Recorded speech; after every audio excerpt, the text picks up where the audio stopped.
Matapos ang masarap na pagkain at kwentuhan, nagpasya sila maglaro ng mga outdoor games. Naglaro sila ng tago-taguan sa paligid ng campsite at si Ram ay nagbubuhat ng mga bata para sa mga piggyback rides.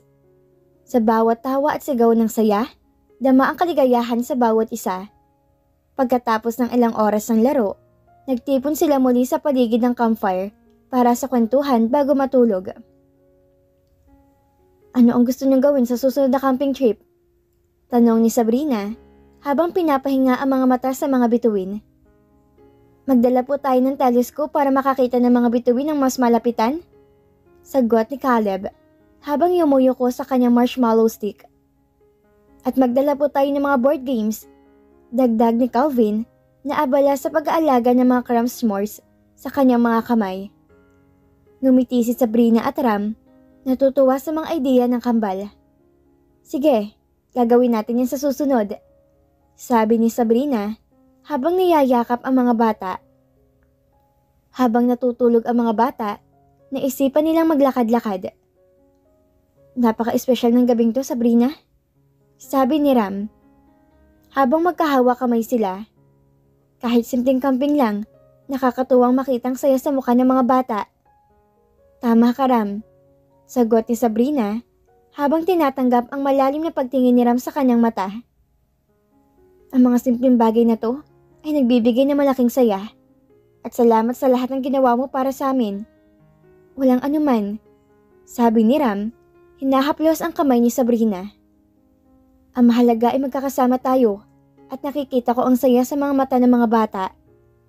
Huwag ka sana mananawa sa amin ng mga bata, ha? Nakangiting sabi ni Sabrina. Habang nag-grocery sina Sebastian at ang kanyang ina, nakakita siya ng cute na kambal na magkasamang namimili ng mga pagkain. Marahil kung hindi nawala ang kanyang mga anak, kasing edad na yun ng mga to. Ma, bakit dito niyo naisipang mag-grocery? Pwede naman pag-uwi na lang natin ng Bataan. Reklamo niya sa ina. Mura ang mga gulay at meat dito, kasi nga yung supplier nila, mura magbagsak. Kita mo naman ang daming tao. Huwag ka na magreklamo dyan, sagot ni Marcella kay Sebastian. Bilisan mo, doon tayo. Itunulak niya ang cart at sumunod sa kanyang ina. Napansin niya ang isang familiar na bulto sa bandang snack section. Nangunot ang kanyang noo. Sinundan niya to. Iniwan niya ang kanyang ina na namimili ng gulay. Pumunta to sa malapit sa mga batang namimili kanina. Papa, gusto ko po nito. Narinig niyang sabi ng bata dito. Ram? Tawag niya sa lalaki upang masigurong ito nga ang kanyang nakita. Lumingon ang kanyang tinawag. Halata sa mukha nito ang pagkabigla at pagpapanik. Ram, ikaw nga! Agad niya tong nilapitan at niyakap. Kamusta ka na? Ang tagal nating hindi nagkikita. Alanganin ang ngiti ng kanyang kapatid. Okay naman ako. Ikaw, anong ginagawa mo dito? Sebastian, ano ka ba naman? Kanina pa kita... Napadda si Marcella pagkakita sa isa pang anak. Ram! Biglang dumilim ang anyo ni Ram. Sa lahat, ayaw niya makita ang kanyang ina. Naiinis siya dito. Tara na kids. Hinawakan niya ang mga bata sa tig-isang kamay at tinalikuran ang mga ito. Ram, saglit! Hinawakan ni Sebastian ang kanyang braso. Hindi mo man lang ba kami papakilala sa mga anak mo? I guess. Mga anak mo sila? Tanong ni Marcella sa kanya. Hindi mo man lang ba ipapakilala sa akin ang aking mga apo? Nakatingin ang mga bata sa dalawang kakilala. Inilagay niya ang mga to sa kanyang likuran. Hindi. Hindi niyo na kailangan makilala ang mga bata. Sige, aalis na kami. Tinilikuran na nila ang mga ito. Hindi na niya pinansin ang pagtawag ni Sebastian. Sa laki ng Pilipinas, paano pa nakarating sa lugar na yon ang mga taong ayaw niya makita? Dapat mabalaan niya si Sabrina tungkol dito. Papa, hindi na po ba tayo bibili ng food? Tanong ni Calvin. Papa, kamag-anak niyo po ba sila? Tanong naman ni Caleb. Hindi kayo bate? Huwag niyo po intindihin ang mga yon. Nakangiti niyang sabi sa mga to. Sige na, akyat na sa kotse. Inayos niyang pagkakaupo niya mga bata. Kailangan niya agad makausap si Sabrina upang masabi niya ang tungkol kay Sebastian at sabihan na nito. Masama ang loob niya sa kanyang kapatid dahil sinaktan nito si Sabrina, lalo na sa mami nila na minaltrato din ng babae. Maaaring si Sebastian ang asawa ni Sabrina, subalit hindi man lang nito makuhang alagaan ng babae. Hindi maaaring malaman ng mga ito na buhay pa ang mag-iina. Kailangan niyang protektahan si Sabrina at ng kambal. Hindi siya papayag na magulong muli ang buhay ng mga to. 5 taon nang namumuhay ng tahimik ang mag-iina at siya bilang kaibigan ni Sabrina na hayaang may pagtingin sa babae hindi makakapayag na muling masaktan ng babae. Habang minamaneho pa uwi, patuloy na iniisip ang hindi inaasahang pagtatakbo sa grocery. Hindi niya sukat akalaing makikita pa niya si Sebastian at ang kanilang ina sa lugar na iyon. Isang malalim na buntong hiningang pinakawalan niya. Iniisip kung paano niya mapapanatiling kapayapaan na kanilang buhay. Pagdating sa bahay, tinawagan niya agad si Sabrina. Sabrina, may kailangan akong sabihin. Seryosong wika ni Ram. Nakita ko si Sebastian at si Mami kanina sa grocery. Hindi ko alam kung gaano na sila katagal nandito, pero kailangan natin mag-ingat. Natahimik si Sabrina sa kabilang linya. Ramdam ang kaba sa kanyang boses. Ram, nakita ba nila kayo? Oo, nakausap ko sila, pero mabilis lang. Nagmamadali na kaming umalis. Mabilis na sagot ni Ram. Pero hindi natin alam kung susubukan nilang hanapin ako. Ang akala nila anak ko ang kambal. Kailangan natin mag-ingat. Gagawin ko ang lahat para protektahan kayo. Nagkaroon ng kaunting katahimikan bago nagsalita muli si Sabrina. Ram, salamat. Lagi kayo nandyan para sa amin. Siyempre, sagot ni Ram na may determinasyon. Hindi ko hayaang saktan kanila ulit. Matapos ng tawag, tinawagan niya ang mga bata. Tahimik na nanonood ng TV. Wala pa si Sabrina. Kasalukuyan pa yung nasa bayan. Hindi siya makakapayag na magulo ang tahimik nilang buhay, lalo na ang buhay na mag-iina. Handa siyang ilaban ang kanyang buhay para sa mga to. Kailangan mailihis ko sila. Hindi ko sila maaaring makita ng mga yon. Kailangan kong gumawa ng paraan para hindi sila matagpuan ng mga nanakit kay Sabrina. Kahit hindi niya ako mahalin, ang mahalaga sa akin ay kaligtasan nila. Agad siyang nagplano upang makausap ng masinsinan si Sebastian. Habang abala si Ram sa pag-iisip sa mga susunod na hakbang, narinig niyang bumukas ang pintuan. Pumasok si Sabrina. Pagod, ngunit may ngiti sa kanyang muka. Agad tong lumapit sa kambal. Binigyan sila ng halik sa noo at pagkatapos ay lumapit kay Ram.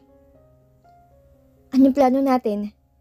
Seryosong tanong ni Sabrina habang nakatingin sa kanya. Kitang-kita sa kanyang mga mata ang pag-iisip. Iniisip ko kung paano natin maiiwasan ng patagpuan tayo ni Sebastian at Marcela. Sagot ni Ram. Pero sa totoo lang, kailangan ko silang kausapin. Kailangan tapusin na to para hindi na nila kayo habulin. Nag-aalangan si Sabrina. Pero Ram, paano kung... Hinawakan ni Ram ang kamay ni Sabrina. Pinipilit siyang pakalmahin. Hindi ako papayag na masaktan ka ulit. Haharapin ko sila at titiyakin kong hindi na sila magiging problema natin. Sigurado ka ba? Tanong ni Sabrina nang may pagdududa. Baka lalo sila magalit. Alam ni Ram na may punto si Sabrina. Ngunit handa siyang ilagay ang sarili sa alanganin para sa kaligtasan ng mga bata at ni Sabrina. Kailangan kong subukan. Hindi ko kaya maghintay na sila pang maunang umaksyon. Mas mabuti na itong tapusin ko na. Tahimik na tumango si Sabrina, bagaman halata ang takot sa kanyang mukha. Hindi niya may tatangging, natatakot siya muli sila madiskubre ni Sebastian, ngunit may tiwala siya kay Ram. Kung meron na makakaprotekta sa kanila, ito yun. Mag-iingat ka, Ram. Bulong ni Sabrina. Palagi. Sagot ni Ram habang niyayakap si Sabrina at tinutulungan tong kalmahin. Habang nasa kanyang mga bisig si Sabrina, muli niyang naramdaman ang bigat ng responsibilidad na nasa kanyang mga balikat, ang protektahan ang pamilyang matagal na niyang itinuring na kanya.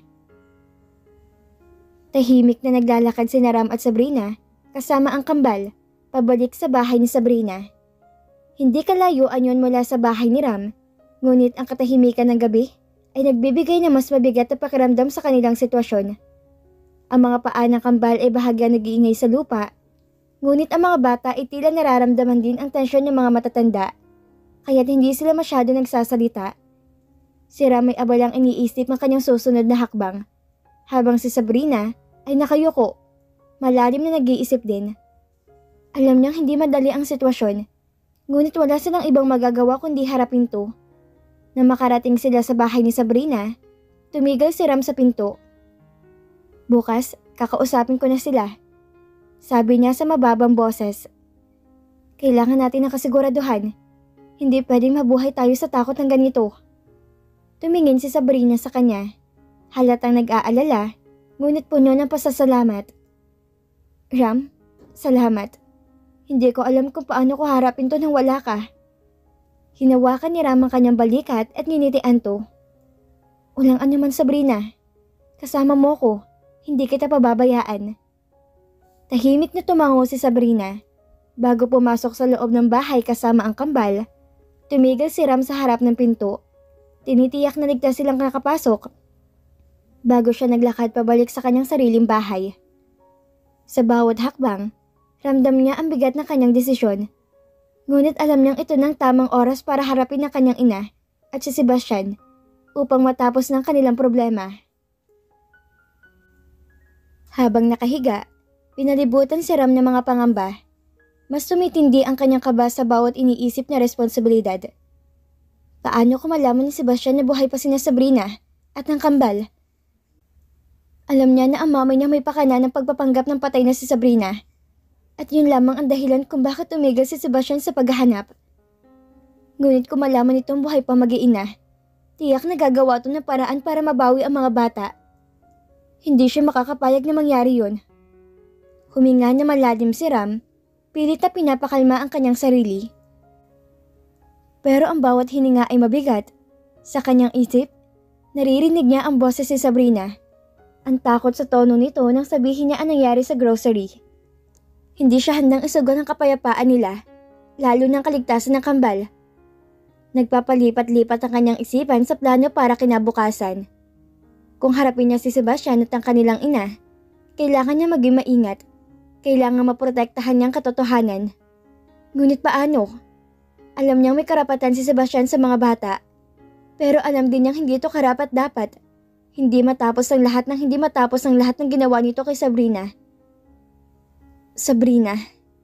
Bulong niya sa dilim. Iniisip ang matagal na kaibigan at ang tahimik nilang buhay. Hindi ko hahayaang mawalang kapayapaan natin. Patuloy na naglalaro sa isipan niya ang mga plano kung anong dapat sabihin, kung paano niya itatago ang katotohanan, at kung anong gagawin kapag naging mapilit si Sebastian. Wala siyang tiyak na sagot, ngunit isang bagay ang alam niya. Gagawin niya ang lahat para maprotektahan sina Sabrina at kang kambal. Isang linggo ang lumipas, buo na ang desisyon ni Ram. Hindi niya sasabihin kay Sebastian ng totoo tungkol kay Sabrina at sa kambal. Gagawin niya ang lahat upang protektahan ng mga to, kahit pa magsinungaling siya. Kaya't sinadya niya si Sebastian sa opisina nito upang ipaliwanag ang kanyang kwento. Pagdating niya sa opisina ni Sebastian, tahimik niyang tinapik ang pintuan. Bumukas to at bumungad sa kanya ang kapatid. Abalang-abala sa trabaho ngunit agad na napatingin sa kanya nang makita siya. "Ram," bati ni Sebastian na may halong gulat. "Anong ginagawa mo rito?" Huminga na malalim si Ram. Sinusubukan panatilihing kalmado ang sarili. "Kailangan kitang makausap, Sebastian. Tungkol to sa nakita mo noong nakaraan ng kambal." Agad na nagbagong ekspresyon ni Sebastian. Nakita niyang interes sa mukha niyang kapatid. "Oo, Ram. Matagal ko nang gustong itanong sila. Sila ba talaga mga anak mo?" Tumango si Ram. Pilit na tinatago ang kaba sa kanyang dibdib. "Oo, anak ko sila." Sagot niya ng buo ang loob. "At gusto ko lang linawin na wala ka nang dapat ipag-alala tungkol sa kanila. Tahimik ang buhay namin at hindi ko gustong guluhin pa yon." Nakakunot ang noo ni Sebastian at tila nag-iisip. bakit parang bigla mo lang sinabi to ngayon? Hindi mo man lang binanggit dati na may pamilya ka na pala. May mga bagay na mas gusto kong itago. Paliwanag ni Ram. Pinipilit ang kanyang sarili na maging kalmado. Pero ang mahalaga, tahimik ang buhay namin at gusto ko manatiling ganun. Sana respetuhin niyo yon. Sandaling tumahimik si Sebastian. Tiningnan si Ram na parang sinusuri ang bawat salita nito. Kung ganun ni Ram, naiintindihan ko. Pero sana ipagpaalam mo rin kay Mami. Gusto niyo makilala mga pamangkin ko, ang mga apo niya. Napakagatlabi si Ram. Hindi yun yung gusto niya mangyari, pero alam niyang kailangan niya magpatuloy sa kanyang kwento. Tingnan natin, Sebastian. Pero para sa ngayon, gusto ko lang ng kapayapaan. Ang pamilya kong prioridad ko. Nagkibit balikat si Sebastian. Tila tanggap na ang sagot ni Ram. Okay, Ram. Basta't alam mo lang, hindi ako kalaban mo rito. Habang nakaupo si Ram sa harap ni Sebastian, ramdam niya ang tensyon sa pagitan nilang magkapatid. Nagtataka siya kung gaano nakalalim ang interes si Sebastian sa kanyang pamilya. Alam niyang mas magiging komplikado ang mga susunod na tanong. 5 taon na pala, Ram, sabi ni Sebastian habang nilalapag ang tray ng pagkain sa mesa. Marami nagbago sa atin, pero bakit parang hindi mo malang kami binalitaan tungkol sa asawa mo? Sabihin mo nga, sino ba talaga siya? Namutla si Ram nang marinig ang tanong. Nagkaroon na kaunting paninikip sa kanyang dibdib. Alam niyang hindi siya handa para sa ganitong usapan, pero kailangan niya magpanggap na normal lang ang lahat. Nagkunwari siyang tumawa. Kapag may pagkakataon, ipapakilala ko siya sa inyo. Sagot niya, sinubukang itago ang kaba sa likod ng isang ngiti. Medyo busy lang kami ngayon, pero ayos lang. Hindi naman tayo nagmamadali, di ba? Nakangiti pa rin si Sebastian, pero may kakaibang kislap sa mga mata nito. Tila naghahanap ng kasagutan. Oo naman, Ram. Pero alam mo, si Mama gustong-gusto na makita ang asawa at mga anak mo, lalo na yung kambal. Mukhang malalapit sila sa puso ni Mama. Nagkibit balikat si Ram, tinatangkang palitan ng usapan. Sige, magkakaroon din ng panahon para dyan. Pero hindi ka ba masyadong busy? Ano bang pinagkakabalahan mo ngayon? Ngunit hindi nagpapadaig si Sebastian. Wala masyado.